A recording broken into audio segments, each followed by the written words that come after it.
أعوذ بالله من الشيطان الرجيم بسم الله الرحمن الرحيم. Last video wa wọ́n dẹ̀ ní pé ó ti jẹ́ àṣà wa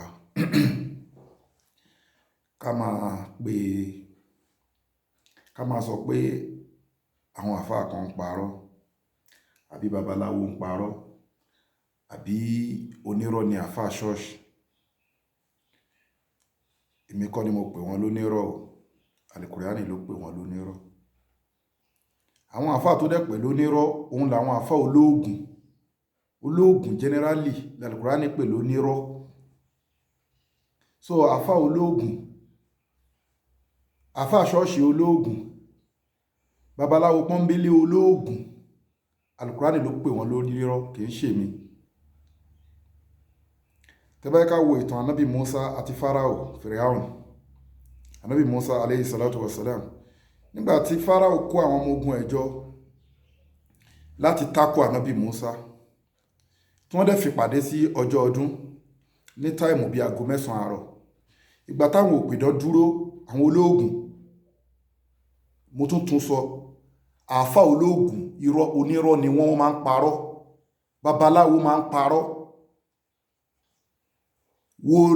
wòlíì àáfà ṣọ́ọ̀ṣì olóògùn wọ́n máa ń parọ́. Mo tún sọ, orí yín dàrú.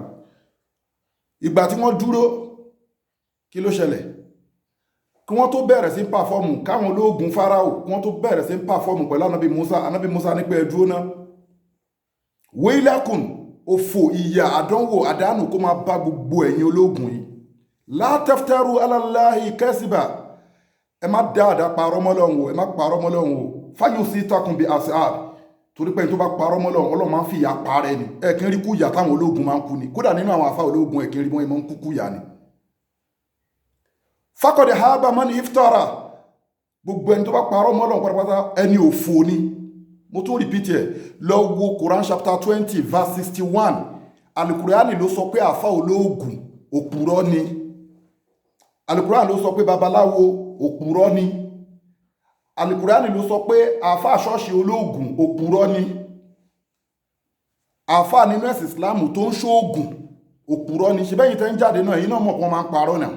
Ẹ̀yin tẹ́ máa ń lọ sọ́dọ̀ ẹ wo oríṣiríṣi irọ́ tó máa fi ń gbé yín ni. Kí wá ní pírọ́blẹ́mù yín? Ẹ ní kúure pẹ̀lú challenges tẹ́ ń fún mi yẹn. Ìbò mọ̀ kéwú lọ wo Suratu Tọ́ha 61 verse 61. Assalamu ala liqai.